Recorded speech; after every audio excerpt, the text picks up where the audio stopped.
ఇది కేవలం సమాచారంగా మాత్రమే భావించండి. వైద్య నిపుణులను సంప్రదించండి. సో, అయితే మరి ఆస్తమాకి ఇప్పుడున్న పరిస్థితుల్లో సార్ లైఫ్ లాంగ్ కండిషన్‌గా మనం అంటామా? ఇంత మెడికల్ టెక్నాలజీ వచ్చాక. లేదు అది ఎప్పుడైనా చాప కింద నీరులా ఉంటుంది. ఎప్పుడైనా అది ఫ్లేర్ అప్ అవ్వచ్చు అని అంటారా? అటువంటి కండిషన్. మీరు యువర్ ఆన్ డాట్ అండి.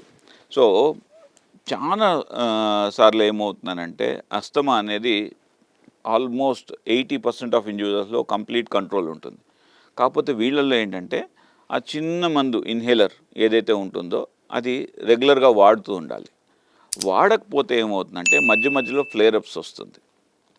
ఈ ఫ్లేర్ అప్స్ ఎలా ఇంపార్టెంట్ అంటే ప్రతి ఫ్లేర్ అప్ ఉదాహరణకు మన ఆడియన్స్కి అర్థం అవ్వాలనంటే ఎగ్జాంపుల్ లంగ్ ఫంక్షన్ ఇంత ఉంది. సో ఒక ఫ్లేర్ అప్ వచ్చింది.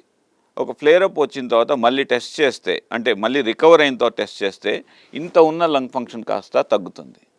దాని తర్వాత నెక్స్ట్ ఫ్లేర్ అప్ వచ్చినప్పుడు మళ్ళీ తగ్గుతుంది.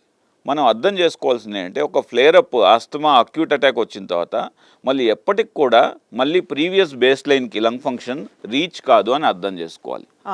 సో కాబట్టి మనం ఈ ఫ్లేర్ అప్స్ని తగ్గించుకుంటూ ఉండాలంటే మనం ఇన్హేలర్ మందుల్లో కంట్రోలర్ మందులు అని ఉంటాయి. ఇన్హేల్డ్ కార్టికోస్టిరాయిడ్స్ అని అంటారు. ఈ కార్టికోస్టిరాయిడ్స్ వాడడం వల్ల ఏమవుతుందంటే ఇన్హేలర్ రూపంలో ఆ ఫ్లేర్ అప్లు అనేది తగ్గిపోతాయి. ఎప్పుడైతే ఫ్లేర్ అప్ తగ్గిపోతుందో లంగ్ ఫంక్షన్ బెస్ట్గా ఉంటుందన్నమాట. మామూలుగా అలర్జన్ వల్ల వచ్చే ట్రిగ్గర్ వల్ల వచ్చే బ్రాంకోస్పాజం ఒకవైపు అయితే ఎగ్జర్షనల్ డిస్నియా వల్ల వచ్చే బ్రాంకోస్పాజం ఇంకోవైపు సార్. అవును. సో మరి దీనిలో ఈ రెండో కండిషన్లో ఏం జరుగుతుంది? ఎగ్జర్షనల్ బ్రీతింగ్ డిఫికల్టీ అనేది మీరు కరెక్ట్గా చెప్పారు. దీనిలో డెప్త్కి వెళ్ళామంటే మనకు చాలా కారణాలు ఉంటాయి. దానికి ఈ మధ్య మా అపోలో హాస్పిటల్లో సిపెట్ అని కూడా ఒక టెస్ట్ స్టార్ట్ చేయడం జరిగిందనమాట. అంటే కార్డియో పల్మనరీ ఎక్సర్సైజ్ టెస్టింగ్. అంటే హార్ట్ వల్ల కూడా మనం ఎగ్జర్షనల్ డిస్నియా రావచ్చు, లంగ్ వల్ల రావచ్చు, దెన్ మజిల్ వీక్నెస్ వల్ల కూడా రావచ్చు. అయితే లంగ్ వల్ల వచ్చే ఇది ఎక్సర్సైజ్ ఇండ్యూస్డ్ ఆస్తమా అని అంటారు. ఈ ఎక్సర్సైజ్ ఇండ్యూస్డ్ ఆస్తమా ఎంత కామన్ అని అంటే మనకు ఉదాహరణకు ఒలింపిక్స్ వెళ్తుంటారు కదా. ఎగ్జాంపుల్ ఒక 1000 మంది ఒలింపిక్స్లో అథ్లెట్స్ ఉన్నారనుకోండి. ఈ అథ్లెట్స్లో ఆల్మోస్ట్ 30 to 40% ఆఫ్ మెంబర్స్కి ఈ ఎక్సర్సైజ్ ఇండ్యూస్డ్ ఆస్తమా ఉంటుంది. సో అంటే ఎవరైతే రిగరస్గా ఎక్సర్సైజ్ ప్రాక్టీస్ చేస్తారో అంటే బ్రీతింగ్ టెక్నిక్స్ ప్రాక్టీస్ చేస్తారో వాళ్ళలో ఆస్తమా ఉండే అవకాశం ఎక్సర్సైజ్ వల్ల వచ్చే ఆస్తమా అనేది చాలా కామన్గా ఉంటుందని గుర్తుంచుకోవాలి.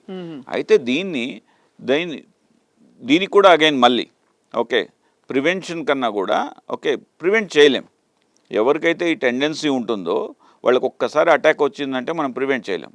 దాన్ని కంట్రోల్ చేసుకోవడానికి రెగ్యులర్ మందులు వాడుతూ ఉండాల్సిందే. ఒకటి వింటాను సార్, మామూలుగా ఈ IGI whatever antibodies, IgE antibodies ఏవైతే బాడీలో ఫామ్ అయ్యే టెండెన్సీ ఉన్న వాళ్ళకి వస్తే ఆస్తమా వస్తుంది. దాన్ని సప్రెస్ చేసి ఏంటి సాల్బుటమాల్ అవన్నీ తీసుకుంటే, లేదు ఇంకా మైల్డ్ స్టెరాయిడ్ తీసుకున్నా కూడా ఆ స్కిన్ మీద ఎరప్ట్ అవుతుందంటారు. Is it true sir? అలా ఏం లేదండి. మనం అర్థం చేసుకోవాల్సింది ఏంటంటే ఈ అలర్జీ ఏదైతే ఉందో ఐజీఈ మీడియేటెడ్ ద్వారా వచ్చే ఆస్తమాని అలర్జిక్ ఆస్తమా అని అంటారు. అండ్ ఈస్నోఫిల్స్ ద్వారా వచ్చే ఆస్తమాని ఈస్నోఫిలిక్ ఆస్తమా అంటారు. కొందరిలో అధిక బరువు వల్ల ఆస్తమా వస్తుంది. వీళ్ళని న్యూట్రోఫిలిక్ ఆస్తమా కామన్గా ఉంటుంది అన్నమాట దీనిలో. అయితే ఈ ఐజీఈ ఉన్న వాళ్ళకి ఏమవుతుందంటే అటోపిక్ టెండెన్సీ అనమాట. అంటే స్కిన్ రియాక్షన్స్, తర్వాత లంగ్, నేసల్ ఇవన్నీ కూడా కంబైన్డ్గా సిండ్రోమిక్గా వచ్చే అవకాశం ఉంటుంది. కాబట్టి అయితే గుర్తుపెట్టుకోవాల్సింది ఈ ఐజీ ఉన్న వాళ్ళకి ఒక వరం ఏంటంటే వాళ్ళకి యాంటీ ఐజీ థెరపీ అని ఉంటుందన్నమాట. అంటే కన్వెన్షనల్ మీరు అన్నారు సాల్బుటమాలు లేకపోతే మాంటిల్యూకాస్ట్ ఇవి పనిచేయని పక్షంలో మనం యాంటీ ఐజీఈ అనేసి బయోలాజికల్ థెరపీ ఉంటుంది. ఈ బయోలాజికల్ థెరపీ కానీ వాడుకున్నట్లయితే వీళ్ళకి ఆస్తమా తొందరగా కంట్రోల్లో వచ్చే అవకాశం చాలా ఉంటుంది.